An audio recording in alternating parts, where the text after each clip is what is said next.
ไหวสาในปารมีธรรมพระเถระครูบาอาจารย์พระภิกษุสงฆ์สามเณรทุกตนทุกองค์ขอสวัสดีพี่น้องท่านทุกฟังป้อน้อยป้อนานป้ออุ้ยแม่อุ้ยที่รับฟังรายการจากสถานีวิทยุกระจายเสียงพระพุทธศาสนาแห่งชาติและสังคมขึ้นเพื่อการศึกษาพระพุทธศาสนาและวัฒนธรรม FM 104.50 เมกะเฮิรตซ์จากวัดไฟหินวัดไฟตั้งอยู่หลังมหาวิทยาลัยเชียงใหม่ตำบลสุเทพอำเภอเมืองจังหวัดเชียงใหม่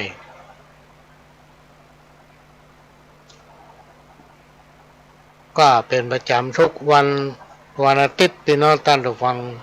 มาปะพบกันในรายการสาระสปะร้อยอันปันเรื่องโดยก้าวกับผมพระหลวงสว่างธาตุอินจันทร์ประธานเครือข่ายกองทุนแม่ของแผ่นดินจังหวัดเชียงใหม่และ8จังหวัดภาคเหนือรองประธานศูนย์ประสานงานกองทุนแม่ของแผ่นดินแห่งชาติก็มาพบปะพี่น้องท่านผู้ฟังเป็นประจำทุกวันอาทิตย์ตั้งแต่เวลาบ่ายโมงถึงบ่ายสามวันอาทิตย์นี้มี2 รอบทำรอบก็5 โมงถึง6 โมงเมื่อไหร่ก็มาปะพบกันพี่น้องท่านผู้ฟังและก็เป็นประจำทุกวันพุธวันพุธนี่ก็4 ทุ่มถึง5 ทุ่มนะ4 ทุ่มถึง5 ทุ่มทุกวันเสาร์พี่น้องท่านผู้ฟังเขาจะมาพบปะกันในรายการสาระสปะร้อยอันปันเรื่องตั้งแต่เวลา4 โมงถึง6 โมงเมื่อไหร่ถ้าบัติดภารกิจมันมีอย่างที่จำเป็นก็อาจจะมาหยุดจะพบปะพี่น้องท่านผู้ฟังวันปกติวันนี้เป็นวันที่29อายุของคนเราก็ผ่านมาวันวันที่29พวก30 31จะเสี่ยงปี2567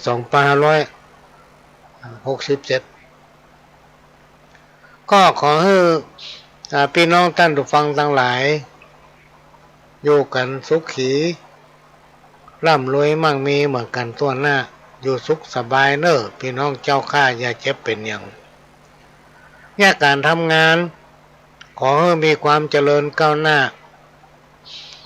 มาการคู่คนสปะโลกร้ายอันใดที่ทำให้เป็นทุกข์ก็หลีกเว้นหนีไกตลอดปี2568บอกว่าจะเป็นข้อภัยอุบัติภัยเสนียดจันไรตั้งหลายจะได้มาใกล้พี่น้องตั้งหลายเหมือนกันคู่คนเพื่ออยู่ดีมีสุขตลอดปี2568สิ่งไหนที่มันบักค่อยดีพี่น้องท่านทุกคนที่มันผ่านมาก็เอาเป็นประสบการณ์เป็นบทเรียนว่าในปี2567เขาได้ง่ายอย่างไว้พ่องมันดีก็ว่าบ่ดีทำ2 วันจะเริ่มต้นปีใหม่2568ก็เริ่มต้นใหม่ยังบ่สายพี่น้องท่านผู้ฟังวันนี้ก็จะนำเอาสาระสปะร้อยอันปันเรื่องมาเล่ามาอู้สู่กันฟังก็ซ้ำเก่าของซ้ำใหม่พ่องเพราะบางคนเปิดมาปะ บางคนกำลังฟังแต่ว่าเนี่ยอีแม่ฟังเมื่อคืนจมเดึกล่ำเดึกเหลือแม่รับได้2 ตื่นเลยเนาะรอฟังว่ะ กลัวรับลืมตื่นว่ะเอาวิทยุไว้ตั้งข้างครูบาอาจารย์ท่านได้กล่าวไว้ว่าจงเชื่อมั่นและศรัทธาในความดีของตนเองจงเชื่อมั่นในตัวเก่าพี่น้องท่านผู้ฟังยิ่งในยุคปัจจุบันเนี่ยบำเพ็ญตนเพื่อเป็นตัวอย่างกับลูกกับหลานเต้าที่ตามข่าวเนี่ยพี่น้องท่านผู้ฟังละอ่อนประเดียวกับตะกอนเนี่ยต่างกันนักละอ่อนตะกอนนี่มันไปไหนโลกอยู่บ้านแต่ละอ่อนประเดียวเนี่ยมันลำได้อยู่บ้านไปห้ามไปเฮียนไปอยู่ที่อื่นที่ไกลไปคบหมู่คบเพื่อนคบฝูงเนี่ย ด้วยความมุทุรุดุดันนะพี่น้องท่านผู้ฟังเพราะมันอยู่ไก่พ่อไก่แม่เพราะฉะนั้นเขาเป็นพ่อเป็นแม่เขาก็ต้องเป็นแบบเพื่อเขามันสอนมันอู้นะจักจุงเขาเข้าวัดเข้าวาพ่องฟังเทศฟังธรรมพี่น้องท่านผู้ฟังแล้วผลอันนั้นก็จะมาตอบแทนถึงตัวเขาถึงตัวเขานะความสุขจะเกิดขึ้นได้กับคนเฮาทั้งหลายได้นั้นก็คือบ่ยุ่งอย่างกับเรื่องของคนอื่นที่มันไม่ใช่เรื่องของเฮาสิ่งที่บ่ดีอู้ก็จะไปอู้ก็คือบ่อู้จะใส่ร้ายคนอื่นยินดีเมื่อหันเปิ้นคนอื่นมีความสุขหรือได้รับความสำเร็จเพื่อกำลังใจในยามที่เพื่อนบ้านมีความทุกข์เนี่ยครูอาจารย์เพิ่งกล่าวไว้ถ้าใครทำได้อย่างเงี้ยพี่น้องท่านผู้ฟังจักอยู่เย็นเป็นสุขห้ามเพลิงไว้บ่ให้มีควันห้ามสุริยะแสงจันทร์บ่ให้ส่องแจ้งห้ามบ่ให้อายุของคนเฮาเลื่อนเคลื่อนไปห้ามอย่างเนี้ยพี่น้องท่านผู้ฟังบ่มีใครห้ามได้เหมือนกับห้ามคนเฮาบ่ให้ว่าอย่างให้ไผเนี่ยมันถึงห้ามบ่ได้ผู้มาอาจารย์เพิ่นกล่าวไว้ว่าคนไหนถ้ามันว่าอย่างไผนะอันนั้นบ่ใช่คนหรอก สิ่งที่เขาจะห้ามได้พี่น้องท่านผู้ฟังก็คือห้ามตัวเก่าห้ามตัวเองห้ามตนเองคือท่องจำไว้ในใจอยู่เสมอว่าปิดปากไว้บ่อู้จาดีกว่านินทาเพื่อนบ้านอันนี้เป็นคำที่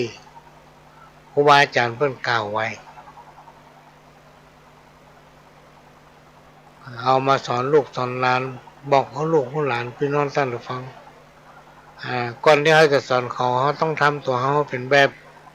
นะเป็นแบบเพื่อเขาหู้เขาหันเหมือนกับปู่ที่มันสอนลูกมันได้เพราะอย่างบอกให้ลูกมันเตียวซื่อๆก็ขนาดตัวมันเตียวก้นงงคงงั่งมันเตียวซื่อถึงมันได้เพราะมี8แข้งหรอก8ขาหรอกมันเตียวกงไปกงมานะ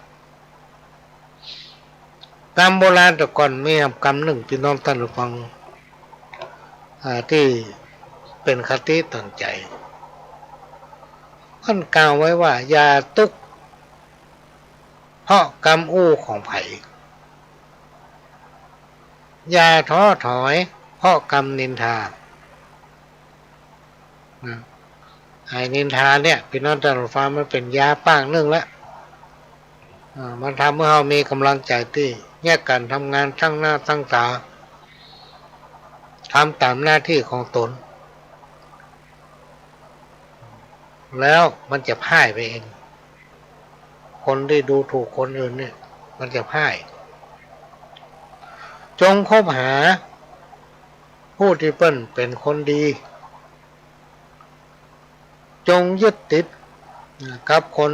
ผู้ที่มีเมตตา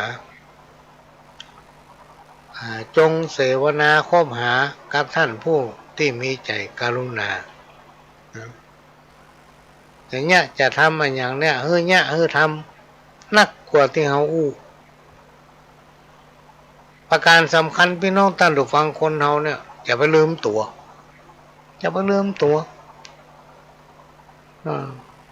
คำโบราณเป็นว่าคนใหญ่ลืมตัวหน้ากลัวยิ่งกว่าอ่อนดื้อเรื่องฟังไผ่ เอาทั้งหน้าเป็นไปคือตัวแน่แย่แล้วก็มาแก้ไขได้สวมหัวคนแล้วลืมหมดคนประเภทนี้เป็นห้องว่าเป็นคนบ้า บ้าอำนาจ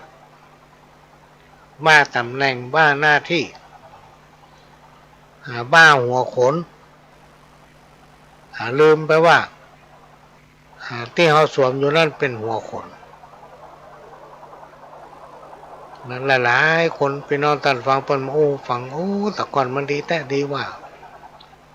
บอกกองได้เป็นอันนั้นไปเป็นอันนี้อุปนิสัยเปลี่ยนไปหมดอีโลก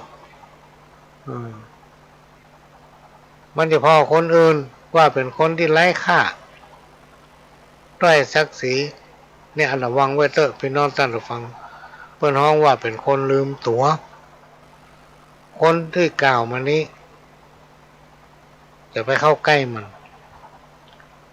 ตรงกันข้ามกับคนนำประเภทหนึ่งเมื่อสวมหัวคนแล้วดูดีมีเมตตามีกรุณาคนประเภทนี้บ่ลืมตัวคนที่บ่ลืมตัวเนี่ยมันจะรู้จักที่ต่ำที่สูงเขาพอแล้วมีสง่าราศีคนประเภทเนี่ยน่าเลื่อมใสศรัทธาอย่ายึดติดหรือคบหากับคนที่ไร้ความคิดกล้าจะเอาเปรียบเปิ้นคนอื่นคนประเภทเนี้ยโบราณแต่ก่อนเนี่ยเพิ่นกล่าวว่าโอ้จะไปใกล้จะไปคบหากับมันเพราะมันเป็นประโยชน์ทุกอย่างในพฤติกรรมของคนคนเนี้ยมันมาน่าเอามาเป็นแบบคิดกล้าจะเอาเปรียบเปิ้นคิดกล้าจะเอาชนะเปิ้นนะถ้ามันได้จังไผ่นี่โอ้ยหาวิธีกันแกล้งหาเรื่องใส่เปิ้นคำบักเก่าเพิ่นว่าอย่าเข้าใกล้คนประเภทนี้และคนที่แรงน้ำใจอย่าเอาคนที่มีสัจจะวาจามาเป็นเพื่อนมันจะทำมือปวดหัวเพราะคนประเภทนี้พี่น้องท่านฟังเป็นคนหันแก่ตัวมันเป็นคนหันแก่ตัวทำกรรมนึงเป็นกรรมอีปูสอนหลานเกิดมาทั้งทีเอาดีเข้ากรรมแม้นว่าอยู่ในเถื่อนถ้ำดงดีเท่าแก่ข้าวบะเป้าหัวสีจ้องใจมันมีขูดใส่ข้าวต้มเท่าแก่บะนายง่ายก้มบะหน้าพิลมนึกพอเตอะนี่เป็นคำโบราณตะก่อนเพิ่นกล่าวไว้กรรมบอกวันจำป้ายนำมาอู้ฟู่จาต้านเป็นดีลำคาญแต่ตักดักเหียก็จักเป็นคนหน้าฮักจักเป็นผู้ที่มีจิตใจงามกรรมที่เป็นคติถอนสอนใจคนตะกอนนี่เพิ่นโอ้กันเป็นกรรมเป็นคงเป็นกรเนอะพี่น้องท่านผู้ฟังเป็นกรรมที่มีสาระเนี่ยว่ากับกรรมที่ว่าเฮ้อมืนตากว้างพอหนทางไกลเวลาจะเนี่ยจะทำอะไรอย่างเนี้ยพี่น้องท่านผู้ฟังเกี่ยวกับการทำมาหากินก็ดีเกี่ยวกับอาชีพโดยเฉพาะพ่อค้าแม่ค้าเนี่ยต้องมีความซื่อสัตย์เบาเปรียบลูกค้าสิ่งบดีอย่าทำอย่าคบหาสมาคมกับคนที่มีความจริงใจคนปอกลอกคนที่จะมาแสวงประโยชน์กับเฮาวันไหนถ้าเอาหมดประโยชน์ถึงใกล้ละเพราะนั้นจะไปคบกับมันอาจจะไปคบกับคนประเภทนี้อันนี้ก็เป็นกรรมเก่าที่คนเฒ่าคนแก่เพิ่นเล่าไว้สืบตามกันมาก็มาอู้หูฟังทำกรรมหนึ่งเพิ่นบอกว่าสิ่งที่คนโบราณสมัยตะก่อนเชื่อถือกันนักว่าบดีจุงผีไต่หัว บดีจุงผีใต้สะพานหมายถึงกระทำสิ่งที่เป็นไปไม่ได้ในยุคตะก่อนเนี่ยเป็นน้องท่านผู้ฟังมันไม่ใช่เป็นสะพานอย่างที่เราหันถึงวันนี้มันไม่ใช่เป็นสะพานคอนกรีตเป็นสะพานเล็กเป็นสะพานไม้ที่มันมีความมั่นคงสมัยโบราณแต่ก่อนเพิ่นเอาไม้2 ต้นนะลูกก่ายถ้าเฮาคืนแบกคืนหามันยังข้ามไปนะอาจพะเลิดตกลงแม่น้ำ เพิ่นเลยห้ามไว้คนโบราณแต่ก่อนกรรมบักเก่าทำกรรมหนึ่งเป็นนายฮักหมู่เป็นปู่ฮักหลานเป็นหัวหน้าคนก็ฮักลูกน้องเป็นผู้นำเป็นป่อหลวงป่อกำนันเป็นแกนนำตั้งแต่กรรมการไปถึงสทสสสจสปะแหละพี่น้องท่านฟังที่เป็นแกนนำก็ฮักลูกบ้านฮักลูกสมาชิกและก็ทำตนให้เป็นตัวอย่างบดีเอาเปรียบคนอื่นอย่างเงี้ยอย่างใดเป็นนั่งในหัวใจของคนทั้งหลายให้เป็นที่ฮักของคนทั้งหลายก็ให้พิจารณาและปรับปรุงตนเองสิ่งไหนที่เราทำผิดพลาดไปปีที่แล้วปีหน้าเนี่ยก็อย่าให้มีจะไปให้มันเกิดขึ้นแถมนะโอ้มาถึงตอนนี้ก็ขั้นรายการเนี่ยสักเพลงเชิญครับปักกะตื่นปักกะตื่นปักกะตื่นปักกะตื่นปักกะตื่นปักกะตื่น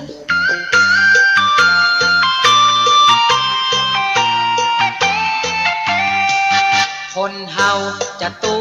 จะรวยดวงจะสวยหรือว่าดวงจะขึ้นต้องเปิดตำราในปักคนเมืองหูจักห้องว่าปักกะตื่นลุงจมเป็นคนบาเจือผู้กำใดก็เบื่อบาเจือปักกะตื่นวันผู้จะเกี่ยวเข้าในนาไปหาครูบาเปิดตำราตึงคืนโอ้ไว้ฉาอันตุลุงเจ้าวันพวกนี้จะเกี่ยวเข้าไหนนะมันจะเป็นวันดีก็ครับโยมโจมกะเปิดปักกระตือนพอก่อนนอกเกียง59เสียติดกับจันนี่60เสียวันอังคาร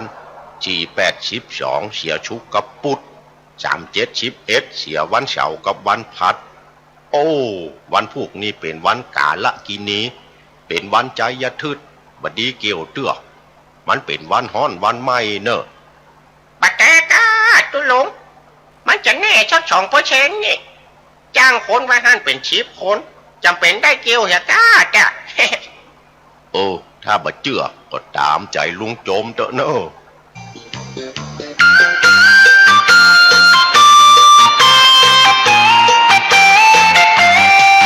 ครูบาตำราด้านในเป็นวันฮ้อนวันไหม้เป็นวันใจอย่าทึดมันเป็นวันกาลากินีเป็นวันบอดีพอลุงอย่าไปกึดลุงจมจ้างคนเกี่ยวเข้าบ่เจอกรรมตั้งเจ้าเกี่ยวเข้ากันชุดตุลุงฉันเข้าแรงแล้วกาโยมโจมถามไปเลยไผว่าตุเจ้าฉันเข้าแรงซะเตื้อไม่มาเป็นอย่างกาขนาดตุลุงว่าวันใจยะทึดบดีเกี่ยวเข้าแล้วหมดแล้วโยเกี่ยวบ่เข้ามือไผ่ทักคนเจื่อล้ำกับบดีของอย่างอีวันใจยะทึดเกี่ยวเข้ากันเต็มต้งทึดจ้ะ ไปแล้วเนี่ยโยมตุลุง วันใจยะทึดเกี่ยวเข้ากันหลายเต็มต้งทึดจ้า เ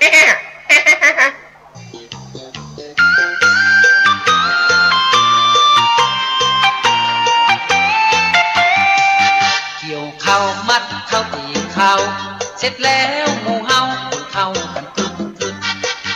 ตอนแรงคนเข้าใส่หลองเวลามอบตี2เสียงแตกดังทุบ ห้องว่า ไฟไหม้ไฟไหม้ คนห้องว่า ไฟไหม้ไฟไหม้ ดูเต้าจึงแบบไก่นั่งไข่หัวคึกคึก ตุลุงครับไหวฉาเนอะตุลุงผมจมไหวฉาตุลุงรับราชการตุลุง เสียงไผ่มาห้องเมื่อค่ำเมื่อคืนเนี่ยฮะโอ้โยมโจมกันน่ะมีอย่างกะอันขอตุลุงช่วยประกาศเสียงตามฉายเฮือกำเตอะไฟไหม้หลงเข้าผมละใจหน่อยเนอะ ใจเย็นๆโยมมันไม่บะแตกา มาแต่อย่างไรแจกดังรูปๆพะเนาะเข้าใจประกาศแล้ว โยมปิกไปพองให้ดีแถมกำรู้ของอย่างอีเจื้อแต่บะได้เกิดว่าประกาศไปไฟไหม้บะแต่เจ้าบ้านจะมาด่าหัวตุหน้ากะแต่นะตุลุงพอให้เหรอเปลวไฟแดงไปเรื่องฮะน่ะพอให้เหรอเข้าใจแล้ว ไม่แท้รู้แต่ วันใจยะทืดไฟไหม้หลองเข้าทืดม่วนแท้เนาะ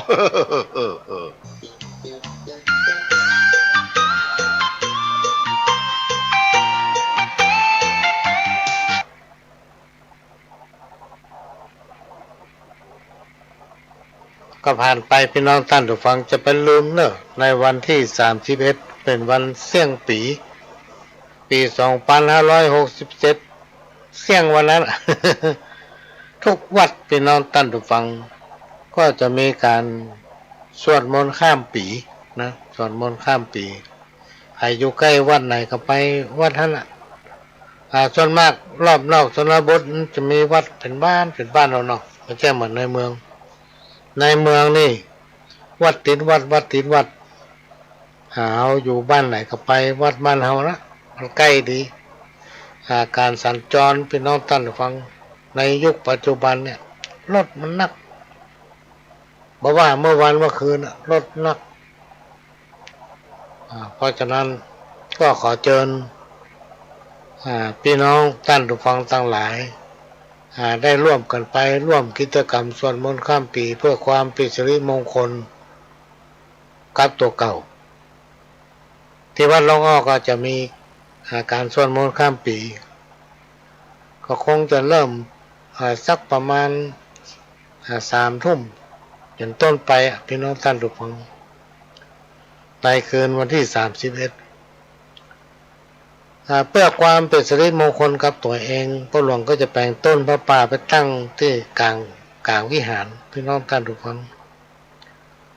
เชิญร่วมด้วยช่วยกันคนละเล็กละน้อยเพื่อถวายต้นพระป่าต้นนี้พระสงฆ์องค์เน้นได้นำปัจจัยนั้นพัฒนาบริเวณวัดส่วนไหนที่มันควรพัฒนากับพัฒนามันมีความจำเป็นที่ต้องทำให้มีการเปลี่ยนแปลงคือสะอาดแล้วมันอยู่ม่วนพี่น้องท่านผู้ฟังเวลาเอาเข้าวัดไปพอมันหล่มเลื่อนสะอาดหูสะอาดตาจิตใจก็งามตัวก็เชิญเนอะร่วมกันไปสวดมนต์ข้ามปีทุกวัดมันจัดกันทั่วประเทศพี่น้องท่านผู้ฟังแต่วัดหลวงอ้อเขาก็จะจัดตัวเปิ้นพระหลวงก็จะแปลงต้นพระป่าไปตอดเพื่อความสิริมงคลกับตนเองก็ขอเชิญพี่น้องชักชวนบุตรหลานเข้าวัดปฏิบัติศีลภาวนาร่วมกันสวดมนต์ข้ามปีในวันที่31แล้วขอแจ้งบอกบุญพี่น้องท่านผู้ฟังทั้งหลายอยู่ใกล้วัดไหนก็ไปวัดท่านกรรมเก่าที่คนเฒ่าคนแก่ครูบาอาจารย์เพิ่นเล่าไว้จะกินก็กลัวผานจะตานก็กลัวเสี่ยงอันนี้มีความหมายว่าเป็นคนที่มีความตนีหรือว่าเป็นคนขี้เหนียว ภาษาชาวบ้านบ่ยอมกินบ่ยอมทานนะแก้วแหวนเงินค มีนักนะเป็นคนที่มีฐานะบ่ให้กินบ่ให้ทานเป็นคนที่ขี้กลัวมันเสี่ยงแล้วก็บ่ได้คิดว่าในที่สุดตัวเองก็บ่ได้หยังไปตัวบ่ได้หยังไปตัวเวลาเขาจ้างลมหายใจไปแก้วแหวนเงินคำสมบัติพัฒฐานอะไรอย่างตั้งหลายแรงนะว่ามันแก้ไปตัวได้แม้แต่เสื้อผ้าก็โดนเผาไปหมดเพราะฉะนั้นมันมีกรรมกุศโลบายทำกรรมเรื่องที่เป็นบอกว่ากินทานไปเตอะมันต้องบ่เสียหลายจังได้อยู่สุขสบายในวันไปหน้าอันเนี้ยมันมีแต่พี่น้องท่านทุกฟังเอากินเอาทานไปผลบุญกุศลที่เขาทำไปนั้นปีกมาเอาบ่ต้องกลัวเสี่ยงในสมัยก่อนพระหลวงก็มีความคิดอย่างนั้นว่าถ้าเราทานไปมันก็เสี่ยงไปเราจะไปใจนั่นใจนี่ก็ได้ไปฮะทีนี้เราทำไปเรื่อยๆตามกำลังของเราพี่น้องท่านผู้ฟังหน้าบุญเนี่ยภัยพ่อมหันต์เนาะแต่มันจ้าหน่อยมันเหมือนคนที่ทำความบดีคนที่ทำความบดีลองสังเกตพอข่าวไปปล้นร้านทองได้ทองเป็น100 บาทถุงมาเล็กมาเล่นบ่ปล้นวันสกรรมเปิ่นเงียบเลยน่าเวขนาดแต่ทำความดีมันจ้าน้อยก็อดเอาในที่สุดความสำเร็จสิ่งที่เรานึกคิดก็จักได้สมดังความปรารถนาของเราเมื่อเอาอายุนักไปมันมีผลบุญมาถึงตัวเราพร้อมกับลูกกับหลานก็ได้รับผลนั้นตัวอยู่ดีมีสุขกินได้นอนหลับบ่ฝันหายพี่น้องท่านผู้ฟังลองนำปฏิบัติพอเถอะกรรมเก่าทำกรรมหนึ่งฟังได้บดีเอาเผาไม่บดีกินมีความหมายว่ากระทำสิ่งใดก็ตามถ้าเราฟังเกินไปรีบร้อนเกินไปจะทำเพื่อสิ่งที่ได้มานั้นบดีนะต้องเสียเวลาไปเสาะไปหาทำไมหรือว่าต้องทำไมที่เป็นต้นเพราะฉะนั้นเป็นว่าฟังได้บางทีเอาเผาไม่บางทีกินนะทำกรรมหนึ่งเปิ้นบัถามจะไปอู้คำว่าอู้นี่ก็คือพูดเปิ้นเปล่าเปิ้นบ่เปล่าก็จะไปอันนี้มีความหมายว่าฮู้จักกาลเทศะอันไหนควรบ่ควรพี่น้องท่านผู้ฟังฮู้จักที่ต่ำที่สูงฮู้ง่ายๆทำกรรมหนึ่งเพิ่นบอกว่าบดีกินง่ายใจโอยถ้าคนไหนกินง่ายใจโอยเนี่ยพี่น้องท่านผู้ฟังแม้นว่าเป็นเศรษฐีก็จะกลายเป็นคนทุกข์เพราะมันกินง่ายใจโอยนะอันนี้เป็นกรรมที่คนเฒ่าตะโกนเพิ่นกล่าวไว้แล้วมันยังมีนิทานทำเรื่องนึงที่เป็นปุกลาธิฐานธรรมพี่น้องท่านผู้ฟังเป็นข้อเปรียบเทียบให้เรานำมาคิดว่าทำอย่างนั้นมันดีรู้มีลูกเศรษฐีคนหนึ่งเมื่อเศรษฐีเพิ่นยังมีชีวิตอยู่เนี่ยพ่อแม่เศรษฐีเนี่ยมันขางลูกตึงมือไปไหนมือออกบ้านไปไหนบ่เรียนหนังสือแล้วก็บ่ไปคุกคีอย่างกับไผมักจะว่าเขาลูกว่าบ่ต้องไปสนใจสักอย่างอันหนังสือหนังหากับทางเรียนเฮามีปะเลอะแก้วแหวนเงินคำบ้านเฮานี่จะเอาหยังตายเกิดก็กินมาเสี่ยงมีทิฐิสอนลูกบ่ไปไหนในที่สุดพ่อเศรษฐีแม่เศรษฐีตายพี่น้องท่านฟังเหลือกับลูก ลูกก็เอาแก้วแหวนเงินคำที่พ่อแม่ให้หาสั่งสมไว้เป็นองค์มากินมาใจเพื่อนฝูงเต็มบ้านถึงวันแล้วกินเอวกินเอวเนี่ยพี่น้องท่านผู้ฟังกินติ๊กมันก็เข้ากรรมเก่าเนี่ยคือกินง่ายใจโอ้ยแม้นจะเป็นเศรษฐีก็กลายเป็นคนทุกข์จนเงินหมู่นั้นหมดพี่น้องท่านผู้ฟังจนเงินหมดพอเงินหมดเพื่อนฝูงที่ไปมาหาสู่มาเต็มบ้านถึงวันหายแซบหมดมีเหลือไปสักคนไปบ่ครบแล้วเงินมีแล้วลูกเงินหมดแล้วกินกับคนใจของพ่อของแม่นะพ่อแม่ถ้าตายไปแล้วเหลือคนใจคนดูแลยังมีชีวิตอยู่แล้วก็ไปเอวอันเอวนี่ไปยืมมันยืมนี่เอาเข้าเอาที่บ้านของตนเองที่พ่อเศรษฐีแม่เศรษฐีหาไว้ไปจำนองจำนำจนเพิ่นจะมายึดพี่น้องท่านผู้ฟังจนเพิ่นจะมายึดบ้านพอมันมาจ้างฮี่จ้างหาบ่ฮู้จะมีรายได้จ้างไหนให้ถึงวันนั่งให้นอนให้เสียใจเพราะความกินง่ายใจโอ้ยเพื่อนฝูงนักอยู่มาวันหนึ่งพี่น้องท่านผู้ฟังได้ข่าวมีเกจิอาจารย์คนหนึ่งเพิ่นฮื้อหวยฮื้อเลขเด็ดแม่นนะแม่นขนาดก็จะลองไปวัดหลวงพ่อเพื่อจะได้มีตุ่งมีตังมาไถ่ถอนบ้านคืนพ่อมันเพิ่นจะมายึดลูกมายึดบ้านครับรถกันเก่าของตัวเองนะไปปันค่ำไถ่ไก่นักแก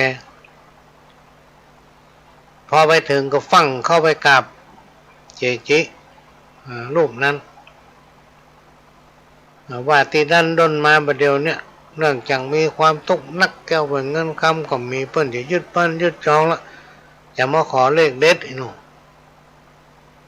ออกบ้านมาตั้งมาเจ้าละมันไกลขนาดละจนมาถึงนี่พอจะค่ำเกจิอาจารย์คนนั้นก็บอกว่าโอ้จะไปมาหาเขาเนี่ยยังเลขเด็ดก็อยู่ที่5 โลจี้ไปทางหัวรถจี้ไปที่ป้ายทะเบียนรถต้องมาเอาแล้วเลขเด็ดมีฮั่นแล้วพอเพิ่นรู้แล้วก็ไหว้ไปทำกิจวัตรของเพิ่นลูกพ่อเศรษฐีก็โคตรโอ้อย่างป้อมฮือกันต้อนรับเฮาสักกรรมแปมปออู้ประชดทั้งทำว่ามาเฮาอย่างถึงเพศ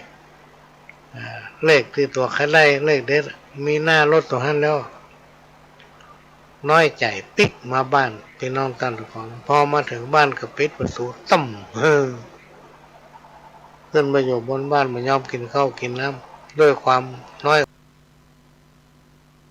อกมองใจว่าอุตส่าห์ไปหาเกจิอาจารย์องค์เนี้ยมือการต้อนรับอะไรอย่างพอวันต่อมาเป็นวันที่ลอตเตอรี่จะออกพอดีเขาก็สั่งเลขเป็นไว้คนที่ขายเลขขายฉลากกินแบ่งรัฐบาลเนี่ยก็มาหาที่บ้าน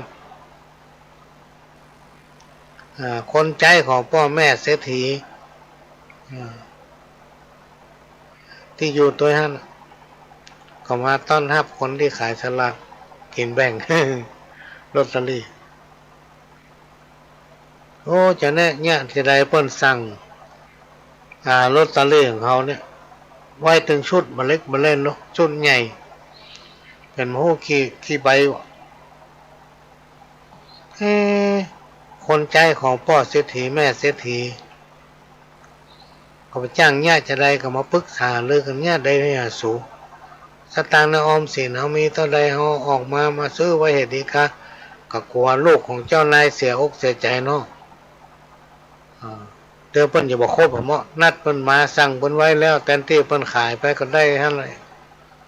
ก็ไปขอเอาเงินออมสินตัวเก่ามีเท่าใดก็เอามาซื้อสลากกินแบ่งรัฐบาล ชุดใหญ่นะพี่น้องดูมีสิ้น6 ใบนะมาซื้อหมดในวันนั้นพี่น้องท่านผู้ฟังพอตกตอนแมลงค่ำปรากฏว่าสลากชุดนั้นถูกรางวัล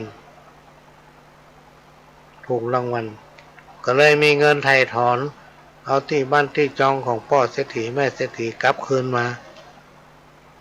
ซื้อเอาเป็นของตัวเองในที่สุดลูกของพ่อเศรษฐีแม่เศรษฐีก็ต้องอาศัยคนใจพี่น้องท่านผู้ฟังอยู่ อยู่บ้านกินกับคนใจเพราะสมัยเมื่อยังคนพ่อแม่ยังมีชีวิตอยู่เนี่ยจะเนี่ยยังเปิดกับมือเนี่ยจะห้ามจะเฮียนกับมือเฮียนเพิ่นว่าของเพิ่นมีประเลอะใส่เกิดกินก็ไปเสี่ยงอาพาธตัวเองไปหลงเพื่อนหลงฝูงเมากินเมาเอวใจเงินเป็นโกดเป็นแสนเป็นล้านหมดลึงต้องอาศัยอยู่กับคนใจจนเสี่ยงอายุพี่น้องท่านผู้ฟังอันนี้ก็เป็นอุทาหรณ์สอนใจว่าเฮาอาจจะต้องมีความมั่นขยันอาจจะต้องมั่นขยันในการทำมาหากินเพราะคนเฮาเนี่ยตาไม่น่าพอหน้าหมันจะไปกินง่ายใจโอย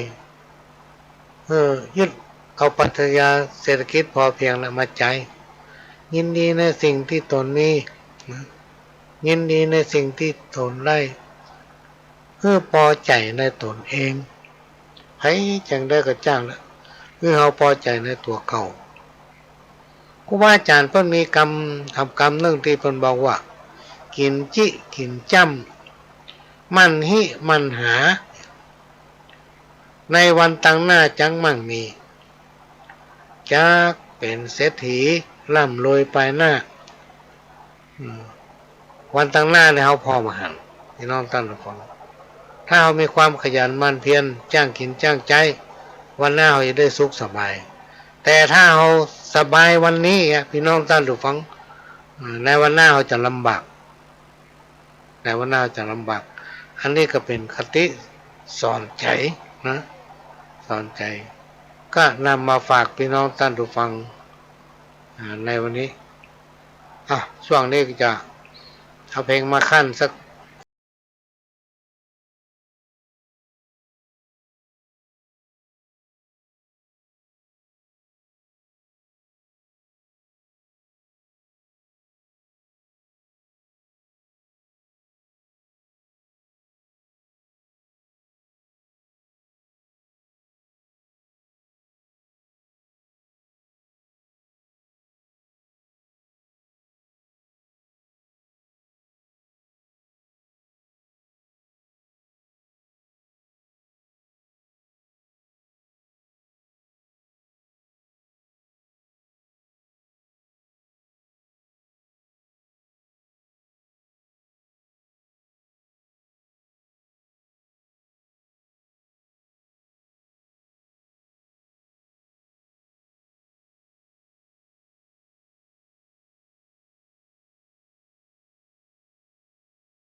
ลูกยิ่งใหญ่เสมอ ใหม่ซิริแลกจูเนียร์โจ๊กแซลมอน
แกงหนอไม่หก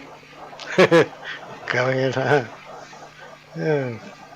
มาล่ำได้ฟังพี่น้องท่านได้ฟังมาฟังขมม่วนเหมือนกันเนาะ กินตาลหยาดน้ำทำบุญหลวงหลายจักได้สบายเกิดสุขไปหน้าทำบุญไว้นักคนเฒ่าคนแก่เพิ่นจะสอนเนาะพี่น้องท่านฟังสมัยเขาเป็นร้อนย่อมจักได้บุญอันนั้นจังมาตอบสนองเฮ้อตัวเฮาครอบครัวของตนเองลูกเต้าลูกหลานอยู่เย็นเป็นสุขตึงจัดนี้จัดหน้าหรอกครูบาอาจารย์คนเฒ่าคนแก่เพิ่นว่าไว้และทำประการหนึ่งเป็นน้องท่านผู้ฟังคนเฒ่าคนแก่ครูบาอาจารย์เพิ่นถึงอู้ไว้ว่าวิธีลดข้อกรรมให้เบาบางเนี่ยหรือถ้ามีบาปกรรมที่เกิดจากการกระทำเฮาปอนนักก็อาจหายไปได้ยกย้ายค่ายหนีหรือหลีกเว้นให้มันทำบุญมันกลับไหว้สักการะเป็นต้นว่าไหว้พระสวดมนต์ก่อนนอนทำบุญตักบาตรหยาดน้ำอุทิศผลบุญอันนั้นให้เจ้ากรรมนายเวรภัยผู้ใดจิตใจร้อนรุ่มคุณมัวดุนันขี้โมโหอยู่ที่ไหนจิตใจมักเป็นทุกข์มีความคิดฟุ้งซ่าน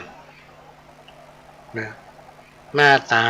ไม่ค่อยมีสง่าราศีเนาะ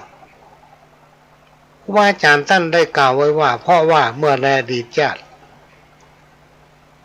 และในโลกปัจจุบันเป็นคนที่ตนีในการฮื้อตานการทำบุญและก็มามีความเคารพเลื่อมใสในพระพุทธศาสนาบ่ฮื้อสิ่งของแก่ผู้ที่ตกทุกข์ได้ยากมักมีแต่ความลุ่มหลงมัวเมาทำให้ชีวิตของตนพบปะแต่ความรุ่มร้อนอยู่เสมอนะอันนี้พี่น้องท่านผู้ฟังที่เคยอู้ในรายการว่าก่อนจะรับจะนอนเนี่ยไหว้พระก่อนนอนไหว้พระแล้วก็นอนรับม่วนบ่ฝันหายนะรับสนิทลองพอเถอะแล้วก็จะไปลืมนะพี่น้องท่านผู้ฟังส่งท้ายปีเก่าต้อนรับปีใหม่ในวันที่31ที่จะถึงนี้ทุกวัดนะทุกวัดก็จะมีการปฏิบัติศีลภาวนาแล้วก็มีสวดมนต์ข้ามปีทุกปีพี่น้องท่านผู้ฟังโดยสมเด็จพระสังฆราชท่านจะประทานเป็นห้องว่าประทานไฟทุกวัดทั่วประเทศเพื่อเอามาจุดเทียนเป็นเทียนที่เป็นแสงไฟที่ได้รับพระราชทานเพื่อให้บังเกิดความเป็นสิริมงคลแก่พี่น้องศรัทธาตายกตายิกาที่ร่วมกันปฏิบัติศีลภาวนาสวดมนต์ข้ามปีในวันที่31สวดมนต์ข้ามปีก็คือเริ่มตั้งแต่วันที่3เมื่อคืนของวันที่31ไปจนถึงเช้าวันที่1ก็จะบังเกิดความเป็นสิริมงคลกับตนเองและครอบครัวตลอดปี2568พี่น้องท่านผู้ฟังอยู่ใกล้วัดไหนก็ไปวัดนั้นเขาเป็นสถาวัดไหนก็ไปวัดนั้นที่วัดหนองอ้อก็จะมีการสวดมนต์ข้ามปี ซึ่งพระหลวงก็จะแปลงต้นพระป่าสักต้นไปตั้งที่กลางวิหารเนอะพี่น้องท่านผู้ฟังใครจะร่วมอนุโมทนาบุญก็เชิญได้เพื่อความเป็นสิริมงคลกับตัวเฮาในปี2568สิ่งไหนที่เราทำไปมันบ่เหมาะสมมันบ่ดีมันงามก็ให้มันหายไปในปี2567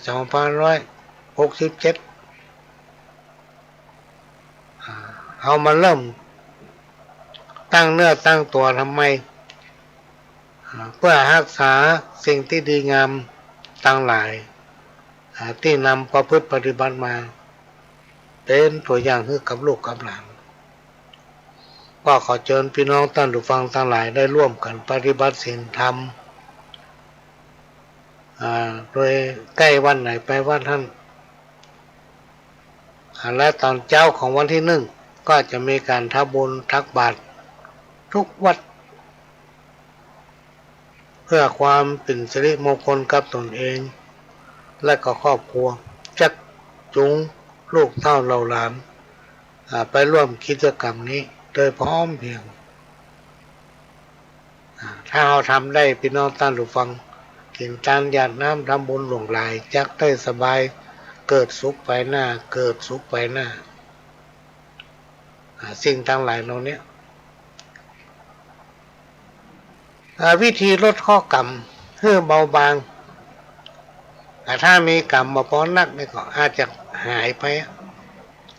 ถ้าเราตั้งจิตตั้งใจด้วยเจตนาด้วยความจริงใจของเขาในขณะที่เรามีสมาธิเราทำมันจะเกิดผลโดยเฉพาะคืนวันที่31แล้วก็เช้าวันที่1ตั้งจิตตั้งใจพี่น้องท่านผู้ฟังทำบุญตั้งบาตรกับสวดน้ำเจ้ากรรมเจ้าเวรเมื่อมีจิตใจคุณมัวลุ่มร้อนอะไรก็ดีที่มาทำให้จิตใจเขาวุ่นวายมันก็จะ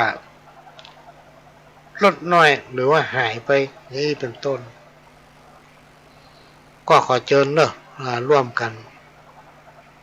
ปฏิบัติในสิ่งที่กล่าวมาแล้ว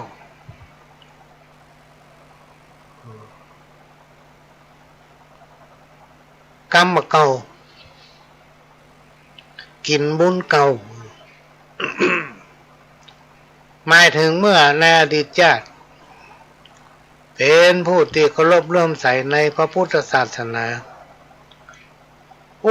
ง่ายๆเป็นคนใจบุญนะได้ทำบุญเนื้อทานบักขาดเกิดมาในชาตินี้จึงได้พบปะความอุดมสมบูรณ์สุขกายสุขใจกินได้นอนหลับแต่จะเป็นลืมพี่น้องท่านผู้ฟังเมื่อเราอยู่สุขสบายก็จะไปลืมทำบุญเพื่อทาน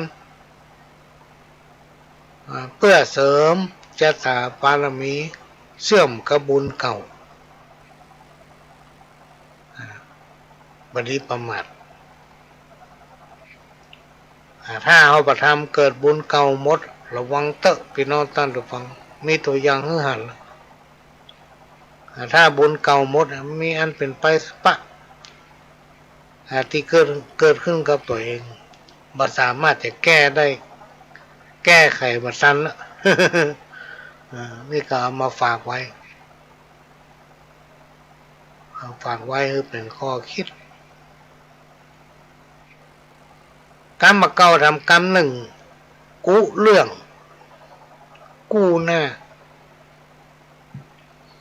กุเรื่องกู้หน้า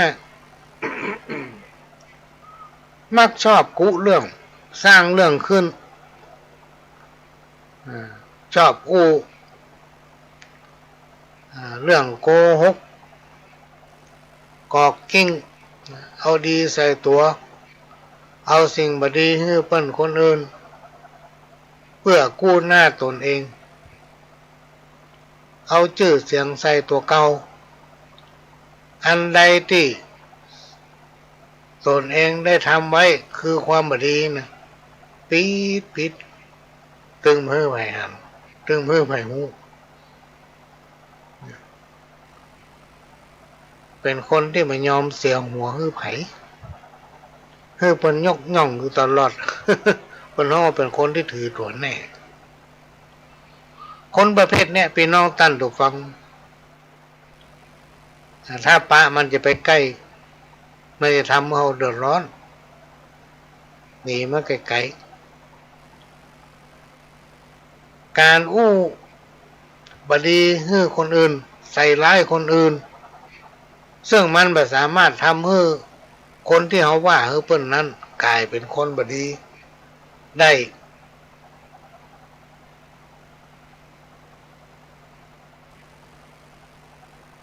เพราะเปิ้นมาแจ้งหู้ว่าเขาว่าอย่างนั้นไปเขาว่าอย่างนั้นเปิ้นหมูในที่สุดกันที่เขาว่าไปจะเข้าหาตัวเก่าคนเฮาเนี่ยพี่น้องท่านผู้ฟังเปรียบเหมือนหนังสือหนังสือเนี่ยถ้าเขาบอกเปิดอ่านมันก็บ่ฮู้ว่าในหนังสือเล่มนั้นมีสาระมีข้อความอย่างพ้องเป็นประโยชน์อย่างใดเนี่ยคนเฮาอย่างนั้นแหละ เหมือนหนังสือเล่มหนึ่งการพ่อคนจงอย่ามองเพียงแต่หน้าตาเพราะว่าหน้าตารูปร่างการแต่งกายนะบ่สามารถรู้ถึงจิตใจเขาได้พี่น้องท่านผู้ฟังอันนี้เป็นจุดอันตรายถ้าเอาพ่อคนก็ภายนอกเปลือกนอกบางทีมันแต่งตัวจัดเลยโอ้เสื้อผ้าเป็นกิบผู้จะมีคารมคมคายกิริยามารยาทเอาพอตั้งนอกมันดีแต่ในใจมันกดชอบเอาของเปิ้นมาเป็นของตัวชอบเอาเปรียบคนอื่นชอบยกตัวเองข่มกับท่านคนอื่น เอาดีก็หาตัวเก่าเว้นคนประเภทนี้เว้นมาไกลๆกรรมที่เป็นคติเตือนใจถ้าอยากเป็นคนงามอย่าวู่วามโกรธง่ายถ้าอยากเป็นคนสบายอย่าเบื่อหน่ายความเพียรถ้าอยากเป็นคนมั่งมีก็อย่าเป็นคนดีแต่ใจถ้าอยากเป็นคนนำสมัยก็อย่าทำลายวัฒนธรรมถ้าอยากเป็นคนมีเกียรติก็อย่าไปเหยียดหยามคนอื่นถ้าเราอยากมีความรู้ก็อย่าลบหลู่พ่อแม่ครูบาอาจารย์ครอบครัวของตนเองถ้าอยากแสวงหาความชำนาญก็อย่าลืมกุนคนความชำนาญประสบการณ์เนี่ยมันมาจากคนทั้งหลายเนี่ยพี่น้องท่านผู้ฟังที่เป็นห้องว่าภูมิปัญญาพื้นบ้าน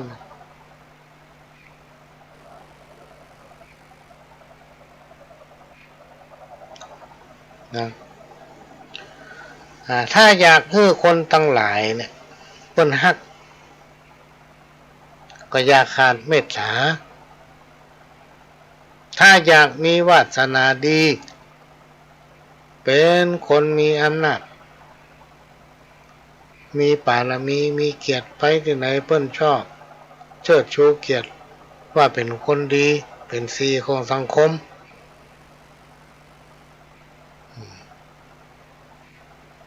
เมื่อเขาเป็นไงเป็นโตเป็นผู้นำเนี่ยพี่น้องท่านผู้ฟังสิ่งที่เขาจะขาดมาได้จะต้องมีอยู่ในใจอยู่ทุกเวลาเพราะเขาเป็นผู้นำเปิ้นเขาเป็นคนที่มีเกียรติเป็นคนที่คนอื่นเปิ้นเคารพนับถือสิ่งที่สำคัญที่สุดเขาจะไปขาดความยุติธรรมถ้ ถ้าวันไหนเขาเป็นผู้นำเขาเป็นคนที่มีเกียรติมีศักดิ์มีศรีมีทิฐิอยู่ในตัวว่าแต่วันใดวันหนึ่งถ้าเขาขาดความชอบธรรมหรือว่าความยุติธรรมก็จะหมดความเคารพนับถือที่น้องตั้นฟังไปที่นายไผ่ไม่ชอบคนที่มีคุณธรรมถ้าเราอยากเป็นคนดังได้รับความเชื่อถือก็จะไปยกตัวคมกับต้านคนอื่นเพราะคนเราในยุคปัจจุบันเนี่ยพี่น้องท่านผู้ฟังเป็นคนดีเหมือนกันทุกคนเป็นคนมีเกียรติเหมือนกันทุกคนเป็นคนมีศักดิ์มีศรีเหมือนกันทุกคนมันจะแตกต่างกันคือทางด้านจิตใจและความเป็นอยู่ฐานะความเป็นอยู่อาจจะบ่เท่ากันทางด้านระดับจิตใจก็บ่เท่ากันพี่น้องท่านผู้ฟังแต่สิ่งที่มันมีความเสมอภาคก็คือความดีกับความไม่ดีบาปบุญคุณและโทษที่เป็นว่าไผ่ทำอย่างได้อย่างนั้นเพราะมันเป็นสิ่งที่ต้องตามที่ตัวเขาอยู่ตลอดมันมีวันที่ยกเว้นโอ้ยดูมันเว้นมันเนี่ยคนมันเว้น ความดีกับความไม่ดีเนี่ยเปรียบได้เหมือนเงาที่ติดตามตัวเฮากรรมที่อู้อยู่ตลอดหลายครั้งหลายเตื้อก็ย้ำติ๊กๆเนี่ยคือเฮาจุคนอื่นได้พี่น้องท่านผู้ฟังจุไผจุได้หมด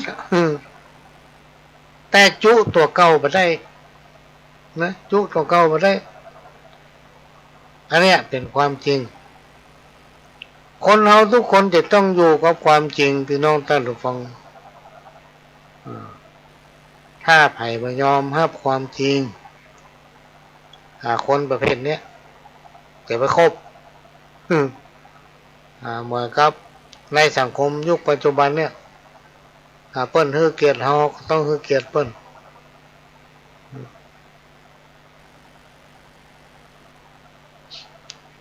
ช่วยเหลือกันไปช่วยเหลือกันมา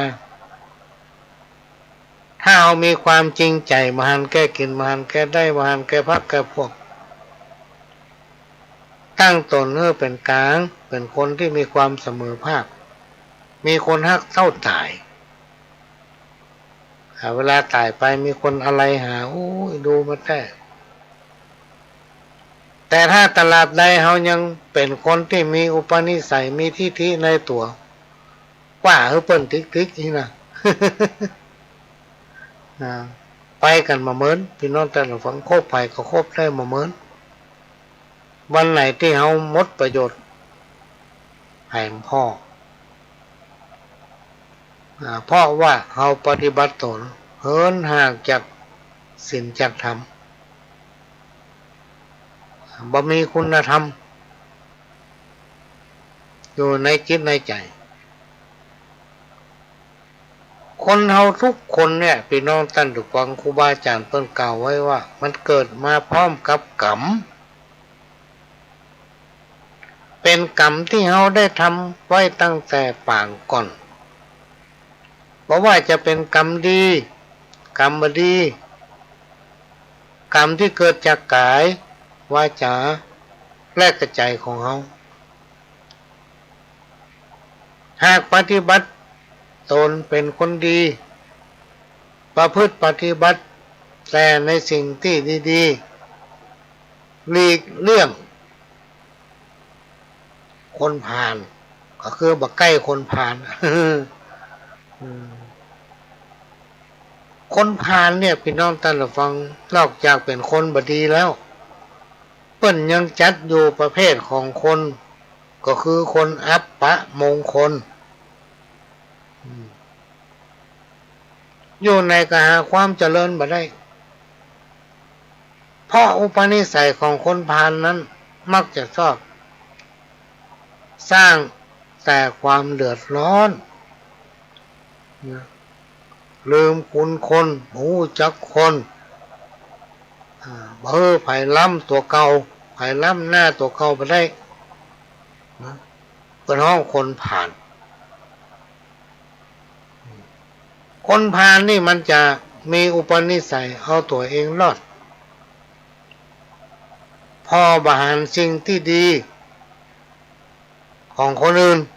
นะเพราะมันชอบเอาเปรียบคนอื่นและสิ่งที่มันทำเป็นอาจินคือกินของเปิ้นกินแล้วก็ลืมอยากพี่น้องท่านผู้ฟังในจิตใจมีแต่ความอิจฉาริษยา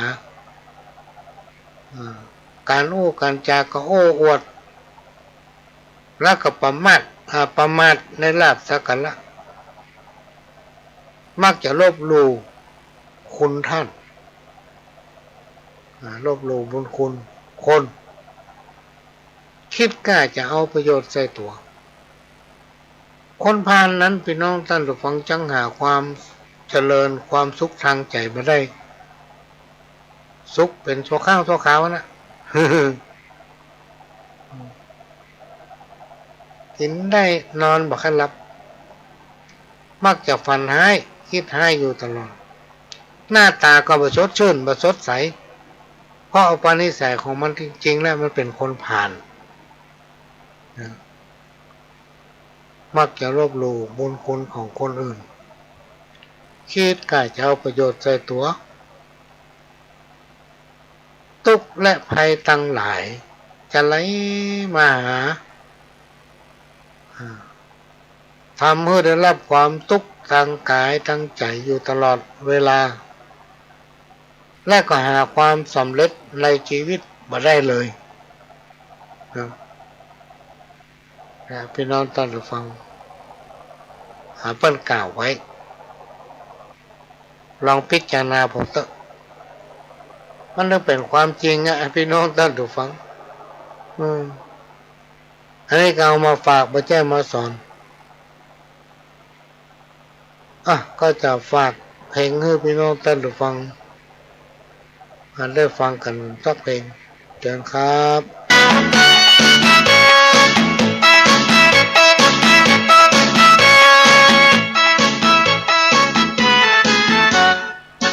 เมืองไทยกำลังพัฒนากับผู้กับจาเป็นภาษาคำย่อ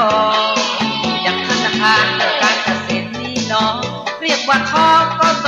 ก็ฟังแล้วก็เข้าใจแดงนำสกุลใจดำจะกู้เงินธนาคารไปซื้อหัวซื้อ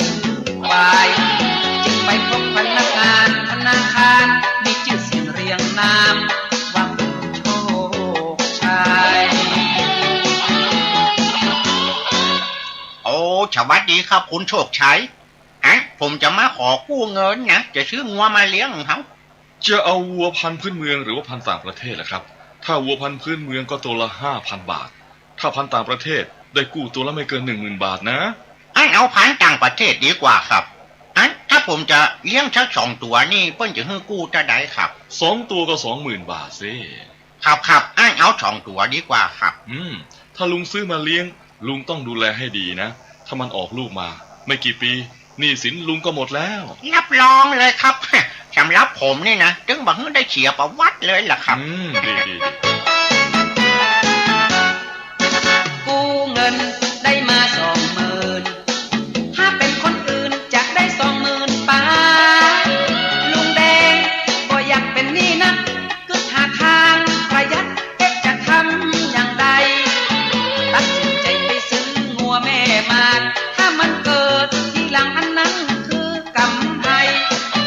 กู้เงินแล้วคือลูกหนี้ธนาคารผู้ติดตามโครงการคุณโชคชัย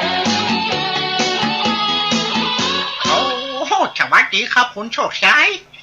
วันนี้มาถึงบ้านเลยแต่เจิญนั่งก่อนครับกันเดี๋ยวผมจะเอาน้ำมาให้นะครับ ไม่ต้องครับลุง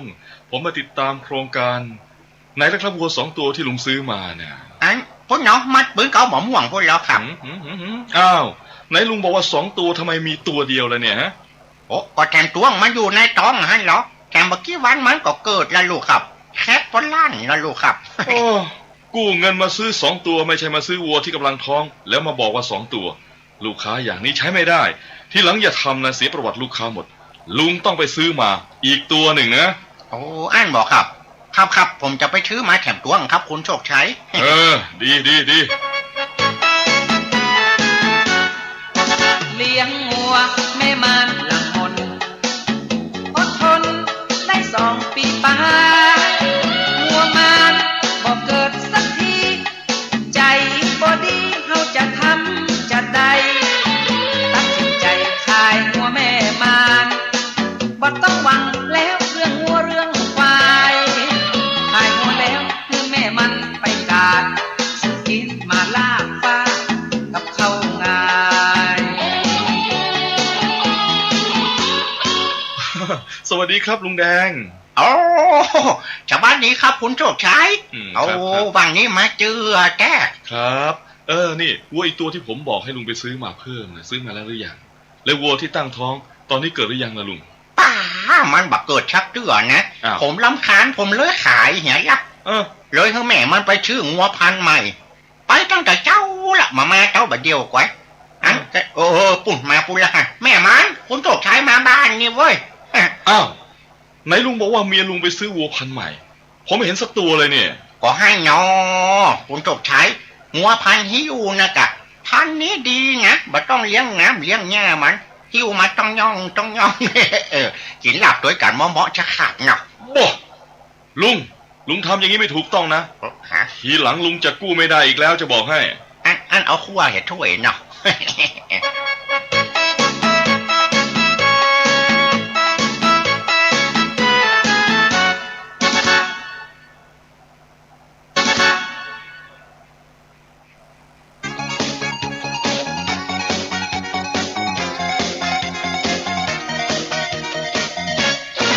บ้านเมืองเฮามีปัญหาแม้กระทั่งสภายังมีปัญหาอภิปรายสภาล้มคนเลยจมกันใหญ่สภาของไทยก็ได้แก้ไขปัญหาหมู่เฮามาครบกันหรือยังมาแล้วครับเต็มนี่บึด2 คนมาร่วมกลุ่มกันตรงนี้ใครมีเรื่องอะไรอย่างอู้กันที่นี่ห้ามไปอู้ต่างนอกเฮาจะเปิดสภาอย่างครับสภากาแฟใครมีเรื่องอย่างฮือบอกมาผมมีเรื่องครับเรื่องอะไรอย่างว่ามายังไม่ได้ตั้งชื่อนะครับเบาเอาคนต่อไปผมก็มีปัญหาเหมือนกันครับปัญหาอะไรอย่างอย่างสมมุติว่ารถคว่ำนี่เป็นห้องอะไรอย่างครับรถคว่ำห้องอุบัติเหตุแล้วน้ำท่วมหรอครับน้ำท่วมห้องอุทกภัยแล้วไฟไหม้หรอครับไฟไหม้ห้องอัคคีภัยบัจใจครับบัจใจแล้วเป็นห้องอะไรอย่างห้องรถดับเพลิงครับปิดอะไรอย่างปิดก็คือดินสอท่านประธานอย่างอู้ไปเลยอีแน่ไฟไหม้สู่ยังห้องรถดับเพลิงปิดก็คือดินสอก็ถูกต้องแล้วหรอแต่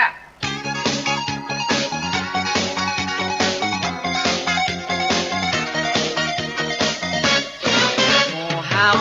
บัจใจซอบัจใจรอมอตมอบตรุสองจอให้มีปัญหาขายมาพอรอเฮาปวดท้องพอรอจะขอสู้ต่อปัญหาสวัสดีเจ้าท่านทั้งหลายในสภากาแฟแห่งนี้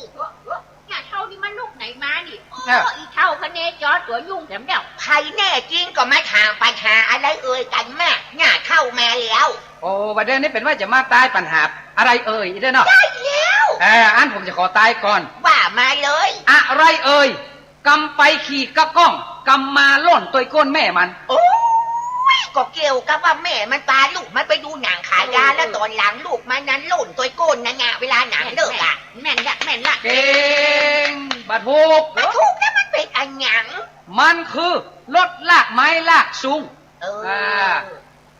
ไรเอ่ยอย่างปิ๊กเต้าป่ายก้อยนกน้อยขันอยู่ตังในคืออะไรข้าได้ก็ว่าแม่มันคือนาฬิกาบาถูกเนื้ออย่างมันบาถูกนาฬิกานกน้อยมันออกมาขันฮะมันบาถูกจะได้บาถูกเนื้อแล้วมันอะไรอย่างมันคืออะไรอย่างมันคือบาจริงห้อยคอแมวเจ้าปัญหาอีกก็ปิดสภา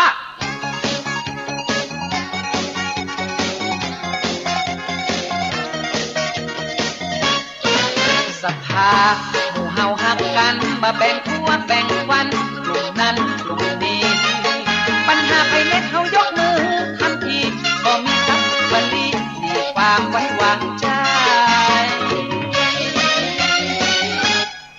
ประธานครับผมมีปัญหาอยากถามท่านประธานนะครับ มีปัญหาอย่างถามมา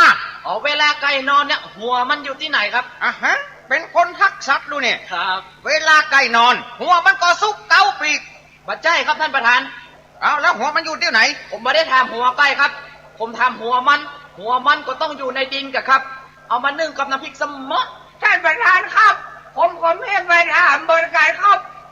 ดำยาวขาวสั้นคุ้ยอย่างครับ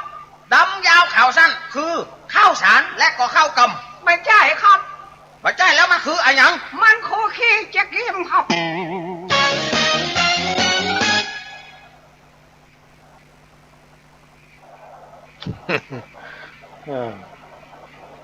ฟังเพลงกับม่วนมากันเนอะเป็นน้องตันเราฟัง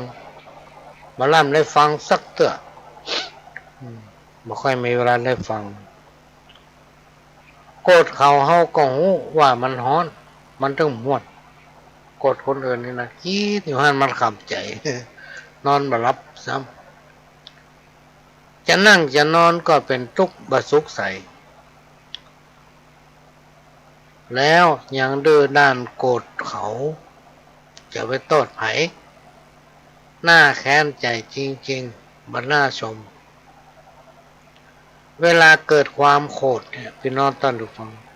โทษไผถึงไม่ได้ต้องโทษตัวเก่าเป็นคนที่บ่เข้มแข็งนะไม่ยอมรับในสิ่งที่ตัวเป็นอยู่มัวคิดพอกับคนอื่น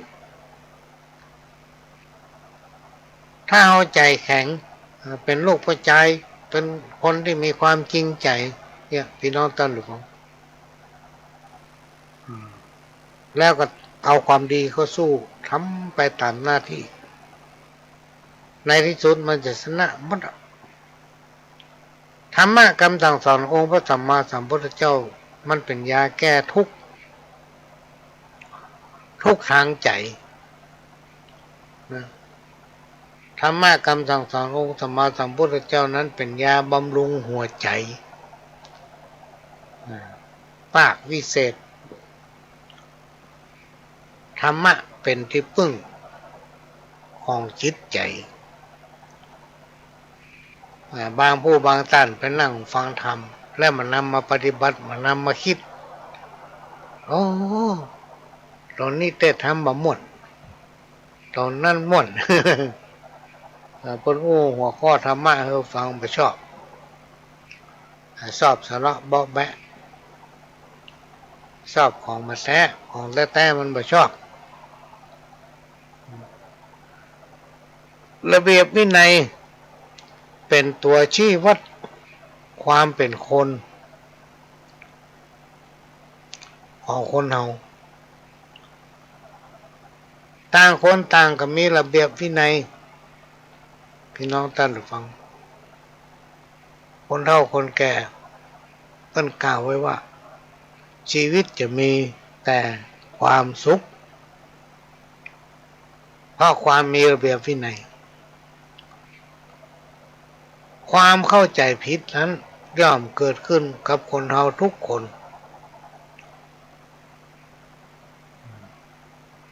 โทษของความเข้าใจผิดนั้น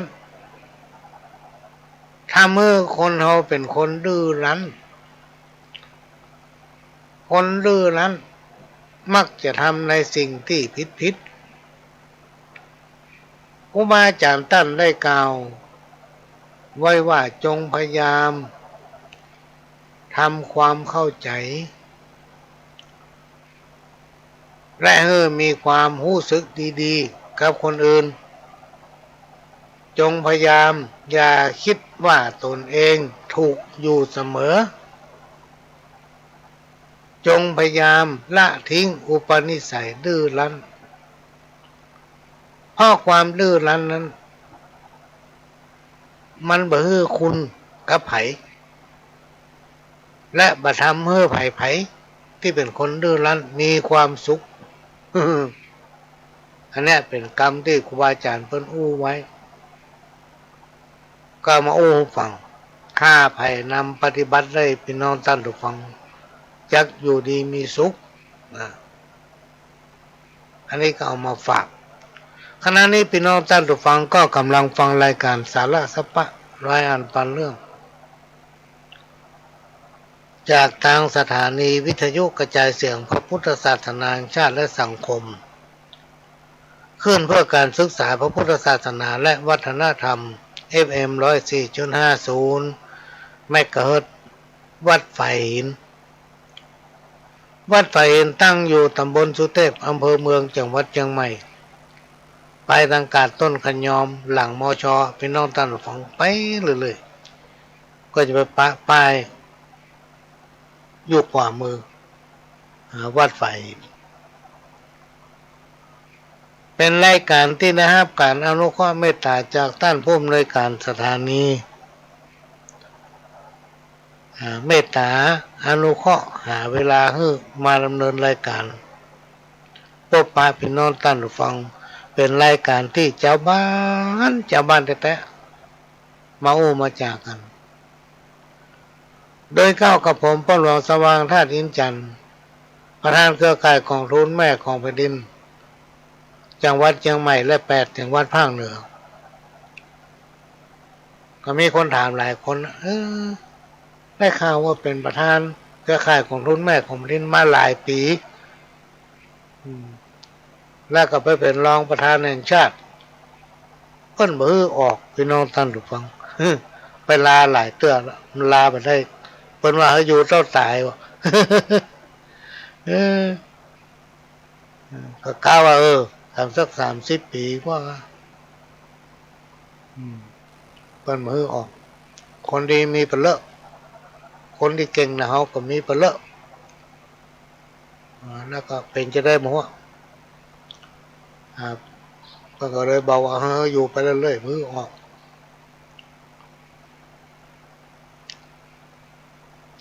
ก็นำเอาสาระสัพพะร้อยอันปันเรื่องนั้นมาพบปะพี่น้องท่านฟังด้วยความเมตตาของหลวงพ่อพระครูสมุวิสุวัตรวรกิจโยผู้อำนวยการสถานีเจ้าวาดวัดไฟได้เมตตาให้อนุเคราะห์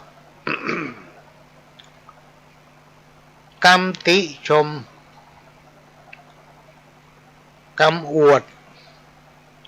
กรรมยกยอสรรเสริญมันเป็นเพียงลมปากพี่น้องท่านผู้ฟังผ่านมาแล้วก็ผ่านไปบ่มีไผคนใดที่บ่ถูกเปิ้นติบ่ถูกเปิ้นว่าและก็มีไผคนใดที่บ่ถูกเปิ้นชมโอ้ดีแท้ๆครูบาอาจารย์ท่านได้กล่าวไว้ว่าเมื่อใดที่มีโอกาสเป็นผู้รับใช้คนทั้งหลายนะ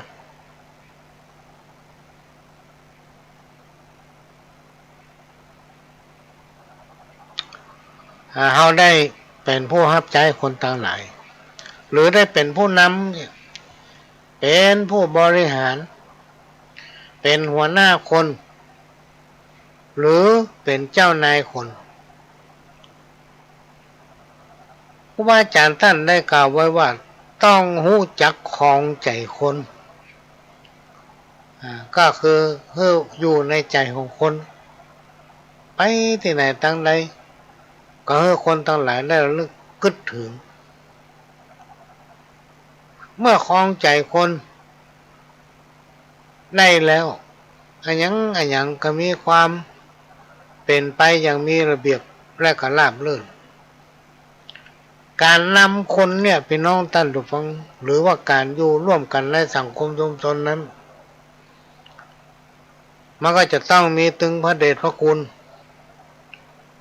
เพราะฉะนั้นจงปฏิบัติตนเองให้เป็นที่ประทับใจแก่คนทั้งหลายอันเนี้ยเอามาฝากไว้พี่น้องท่านผู้ฟังเขาจะต้องมีความเสมอภาคบ่เอียงซ้ายบ่เอียงขวาอันไหนดีว่าดีอันใดบ่ดีว่าบ่ดีมาเล่นพักมาแบ่งพวก นะอันนั้นพวกคนนั้นอันนี้พระคนนี้คนในสังคมชุมชนบอกว่าจะมีนักมีน้อยในโอกาสที่เขาเป็นคนนำเขาก็จะต้องฮักเขาแล้วเขาก็จะมาฮักเขาเมื่อเอาฮือเกียรติเขาคือเกียรติเขาพี่น้องท่านผู้ฟังเขามีความปรารถนาดีต่อเขาก็จะมีความปรารถนาดีต่อเขาสิ่งทั้งหลายมีใจเป็นใหญ่นะมีใจของเขาเนี่ยเป็นใหญ่เป็นหัวหน้าแนวหลังคอยสั่งสมดีและบดีอยู่ในใจทำทุกสิ่งเพราะมีใจเป็นนายสั่งความสุขและความทุกข์พระและมารตัวที่เป็นประธานก็คือใจของคนเราทุกคนพี่น้องท่านผู้ฟังใจเป็นใหญ่ใจทำให้สำเร็จเมื่อใจคิดถูกต้องก็ผ่องใสแม้นคิดพูดทำนำสุขไปทุกที่คนเราทุกคนต่างก็มีใจเป็นนายมีกายเนี่ยเป็นบ่าวเนี่ยพี่น้องท่านฟังวันนี้ก็เอามาฝากพี่น้องท่านผู้ฟังสามารถติดตามรายการของพ่อหลวงสว่างนี้ได้เป็นประจำทุกวันอาทิตย์ตั้งแต่เวลาบ่ายโมงถึงบ่ายสามแล้วก็5 โมงถึง 6 โมงวันอาทิตย์แล้วก็เป็นประจำทุกวันพุธ4 ทุ่มถึง 5 ทุ่มพี่น้องท่านผู้ฟังทุกคืนวันพุธคือแล้วก็วันเสาร์นี่ก็4 โมงถึง 6 โมงเมื่อไหร่นี่ก็เป็นรายการที่นะครับเมตตาจากท่านผู้อำนวยการสถานีถ้าปฏิบัติภารกิจก็จะมาพบปะพี่น้องบักขาด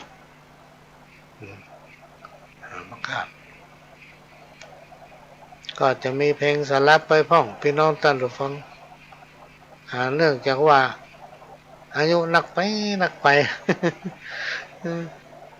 สมองก็บ่ค่อยเต็มละจำมาเต็มร้อยเวลาไปหันไปนี่เนี่ยพี่น้องท่านฟังมันบ่ค่อยจำไปได้นอกจากว่าพี่น้องท่านผู้ฟังได้พบปะกลางซากกลางทางที่ไหนก็แล้วแต่มาถามจะแม่นก็หา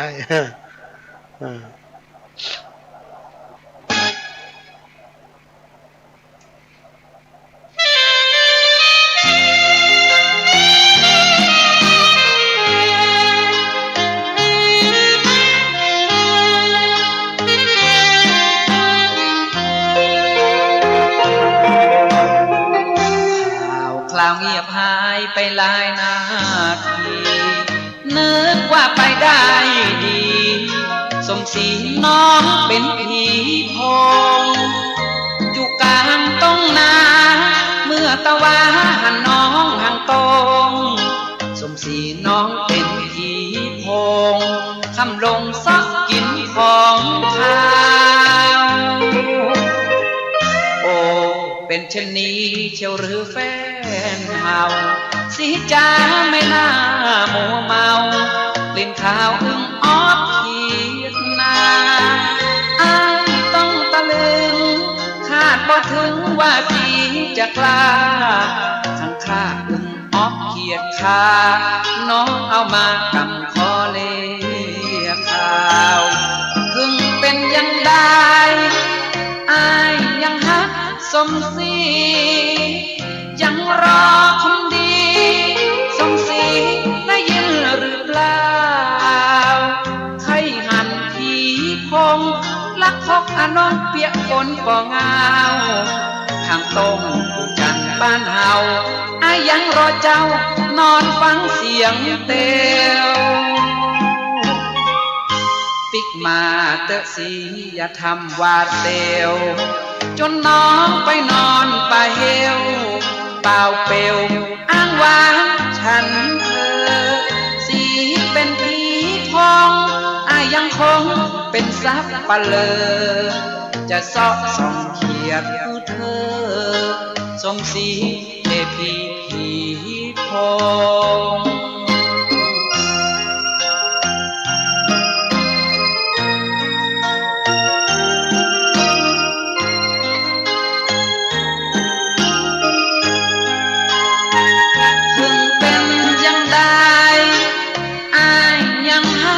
สมศรียังรอคนดีสมศรีได้ยินหรือเปล่าใครหันผีพงลักพกอานนท์เปียกฝนป่องาวทางตรงจันบ้านเฮาอายังรอเจ้านอนฟังเสียงเตียวปิกมาเตอะสีอย่าทำวาดเสียวจนน้องไปนอนป่าเฮวเปล่าเปลวอ้างว้างฉันเธอสีเป็นผีพองอายังคงเป็นซับปะเลอจะซอกส่องเขียดคือเธอสมศรีเทพีผีพอง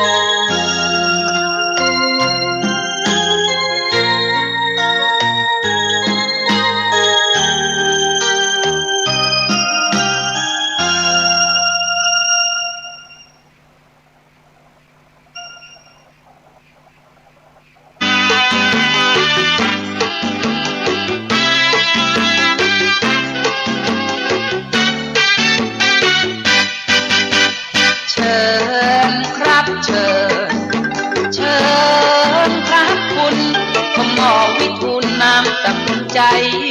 ปลงรับรองโหราศาสตร์ไทยแม่น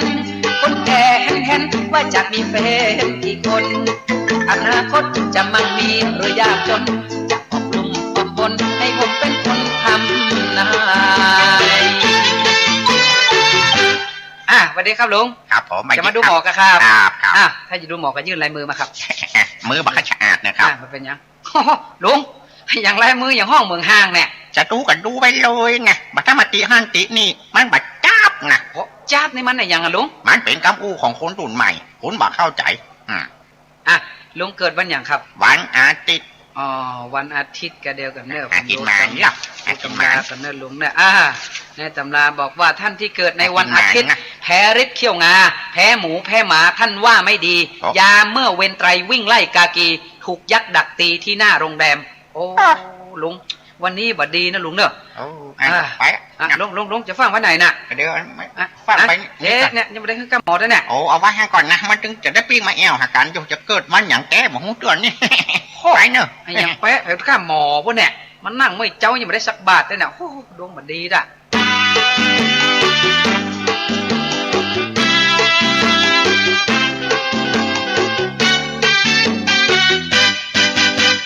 ผมทำนายเจ้าปลายกระซิบออกมา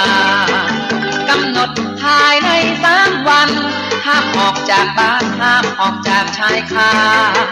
ถ้าหากลุงไม่เชื่อฟังก็ให้ระวังกรรมที่นาย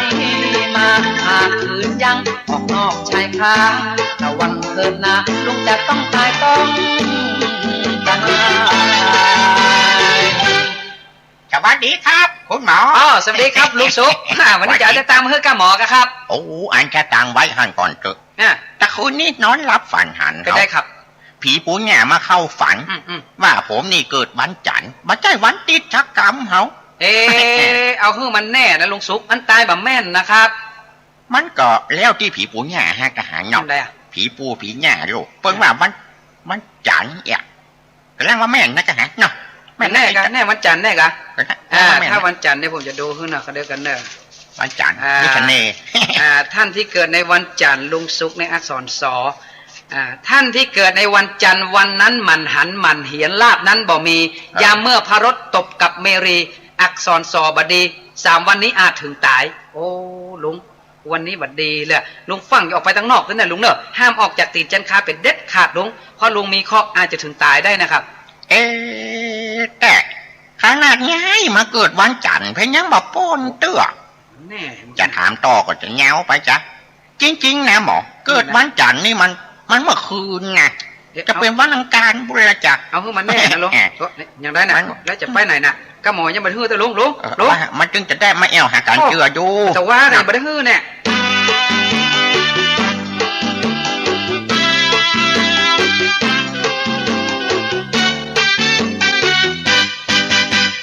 ตายต้องตายหมอทายว่าต้องตายต้องตายหมอดูคู่กับหมอดาวอยู่ที่ใจเฮาปัจจัยกรรมทำนายครบ3 วันลองนั่งหัวบันไดผมใช้พาจากไกลดูสิจะตายบ่ตาย ฮัลโหล ป่าสุกกะเจ้า จ้าป่าชูป่าใจป่าดีหายจ้า วันนี้นัดเลขไว้ลืมหรือยังป่าเลขลานทองเจ้า อ๋อจ้าจำได้เสมอคนดีทุนหัวอันคือว่าอีนั้นเลยจ้าหมอเพิ่งดูว่าภายใน3 วันเนี่ยห้ามออกจากบ้านโดยเฉพาะห้ามออกจากนอกใจขาเด็ดขาดถ้าบายังอาจตายอีนะอันป่าขอเปลี่ยนเป็นวันพรุ่งนี้ได้หรือเปล่าจะป้นวันนี้แล้วนะ เลขกึดแล้วป่าคนบ่มีสัจจะถ้าจะมาวันพุธบ่ต้องมาดีกว่าเลขจะปิกบ้านไปเยี่ยมแม่เหรอเดี๋ยวนะเหรอเล็กเล็กจ้าเล็กเอาไอ้เชฟฟังกับหมอก็เป็นดีผ่านหนูเล็กจะปิกบ้านไปแอวหาแม่จะปิกมาเมื่อใดก็บ่าบอกแต่ไม่ชอดตากวยเจือดีเนี่ยแต่มันจะไปนั่งกินกันได้คือพอชัก3 นาทีก่อนนะ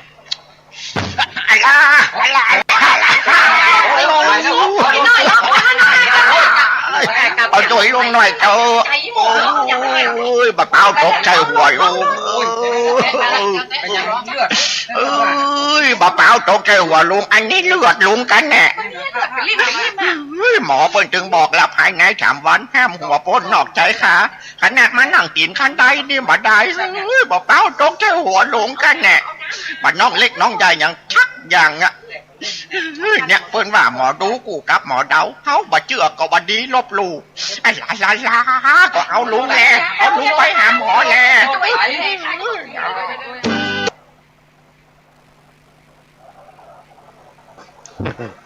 บัดเจือกับบัดนี้ลบลู่พี่น้องตั้นหรือฟังหมอว่ามือออกนอกตีนเจ้าขานี่ขนาดนั่งตีนขั้นใดเป้าตกใส่หัวกำมาเก่าลวกคนเดียวมาเต้าเง่าตึงหมู่หมายถึงว่าเขาลวกกวดลวกคนเดียวพี่น้องท่านฟังบางทีคนอื่นอาจจะหู้ละเขาอาจจะลวกละเขาจะไปตื้อว่าเปิ้นหมูจะไปคิดว่าคนทั้งหลายทั้งหมูกูเนี่ยหู้คนเดียว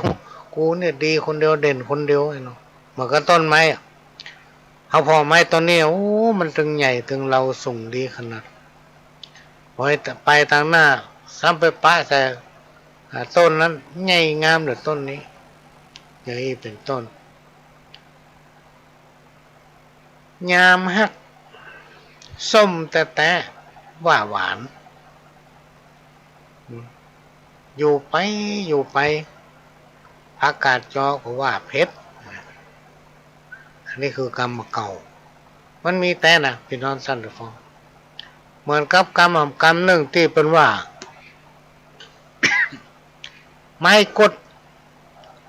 เอามาทำขอเล็กงอเอามาใจแป่งคิวคนกดอย่างเดียวที่เปิ้นมาเอาเนี่ยอย่างสักอย่างมันใจการมาได้ คนเราถ้าบ่ซื้อพี่น้องท่านฟังบ่ซื้อใส่ตนเอง บาซื่อใส่คนอื่นเนี่ยอย่างกระตึงมาได้ดีตึงเป็นดีนะหาความเจริญมาได้ผลของกรรมไม่ได้เป็นไปตามความเชื่อแต่เป็นไปตามความจริงกรรมนั้นเที่ยงธรรมมีความเสมอภาคอยู่เสมอและให้ผลประพิษตัวพี่น้องท่านผู้ฟังคำว่ากรรมนี่นะมันจะส่งผลให้คนคนนั้นคนที่ทำอย่างไรได้อย่างนั้นคนบางคนอาจจะอยู่เหนือกฎหมาย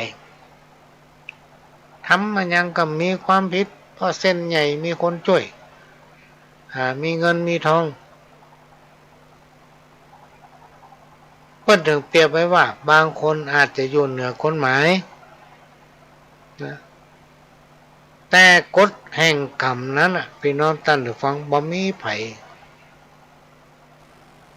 หลีกได้นะกฎแห่งกรรมเนี่ยบ่มีไผอยู่เหนือมันได้กรรมนั้นมีพลังมีฤทธิ์มีอำนาจเหนือสิ่งอื่นใดเพิ่นถึงกล่าวได้ว่าใครทำอย่างใดได้อย่างนั้นอู้ฮือเปิ้นฮักยากนักจักหวังอู้ฮือเปิ้นจังกรรมเดียวก็ได้นี่มีความหมายว่าการจะฮื้อคนอื่นมาฮักมาชอบเฮานั้นพี่น้องท่านผู้ฟังมันยากต้องอาศัยเวลาต้องอาศัยเวลาต้องรู้จักใจกันต้องไปมาหาสู้กันอุปนิสัยเข้ากันได้พี่น้องท่านผู้ฟังถึงจะฮักจะชอบกันการประกอบทำกรรมหนึ่งมหาสมุทรลึกขนาดไหนยังได้แต่จิตใจของคนเฮาเนี่ยพี่น้องท่านผู้ฟังมันยังไม่ได้นึกเท่าเดียวกันข้อมือเดียวแต่ยังไม่ได้จิตใจของคนเฮาเนี่ยเพิ่นถึงมีกรรมที่เป็นกุศโลบายว่ามนุษย์ลุ่มฟ้าโลกล่าใจเหลวลึกข้อมือเดียวไผ่หลอนยังได้สมุทรคงคาแม่น้ำต่ำใต้จักลึกเพียงใดยังตึกอันนี้เป็นกรรมก่อนกี้โบราณจะอู้กับไผฮือได้สำนึกคนลึกอู้ได้แต่กาอู้กับคนใบนั้นเหมือนผ้าไม้ตัดตาอู้กับคนมีปัญญาเหมือนผ้าไม้ลงป้องอู้กันเรื่องไหนมันตึงไหลล่องมันอู้ถูกใจกันหรอกนั่งอู้กันคืนหูนะมนุษย์สัมพันธ์ให้มันเอิ้นตักคนจักฮักตัวแคว้นป่าลาปะคนขี้จิไผบ่ถามหาปะคนมีเมตตาไปไหนมากั้นอันนี้เป็นกรรมโบราณตะก่อนมันมีแต่พี่น้องท่านผู้ฟังมันมีแต่หาคนมีเมตตานี่ไปไหนถึงมากั้นเพิ่นถึงมีอย่างก็เอามาสู่มาหาละเจิญขึ้นมาอู้จากกับบนบ้านบนเฮือนนี่ ดอยหรือภูเขาย่อมบ่สะเทือนนะย่อมบ่สะเทือนเพราะแรงลมผู้ที่มีความรู้เป็นปราชญ์ราชบัณฑิตย่อมบ่หวั่นไหวเพราะกรรมนินทาหรือกรรมสรรเสริญนะ อันนี้ก็เอามาฝากไว้กับพี่น้องท่านผู้ฟังขณะนี้พี่น้องท่านผู้ฟังก็กำลังรับฟังรายการสาระสปะจากทางสถานีวิทยุกระจายเสียงพระพุทธศาสนาแห่งชาติและสังคมขึ้นเพื่อการศึกษาพระพุทธศาสนาและวัฒนธรรม FM 104.50 เมกะเฮิรตซ์วัดไผ่หินวัดไผ่หินตั้งอยู่ตำบลสุเทพอำเภอเมืองจังหวัดเชียงใหม่ไปทางกัดต้นขยอมหลังมอชอเนอะพี่น้องท่านผู้ฟังไปเลยมันได้ไปปะป้ายใหญ่ๆอยู่ขวามือก่อนจะขึ้นอย่างดอยกันแล้วอย่างนั้นป้ายน่าจะบอกวัดไผ่หินก็เข้าไปประมาณ6-70 เมตรวัดจะอยู่ที่มองดอยคุณเจอเนอะพี่น้องท่านผู้ฟังวันนี้เวลาหมดเวลาละพี่น้องท่านผู้ฟังพ่อหลวงก็จะขอนำรายการนี้จากพี่น้องท่านผู้ฟังไปก่อนขอให้ทุกคนทุกท่านกินข้าวล้ำนอนรับอยู่ดีสบายเหมือนกันทุกคนจากกับผมพ่อหลวงสว่างท่าดินจันทร์ขอสวัสดีครับ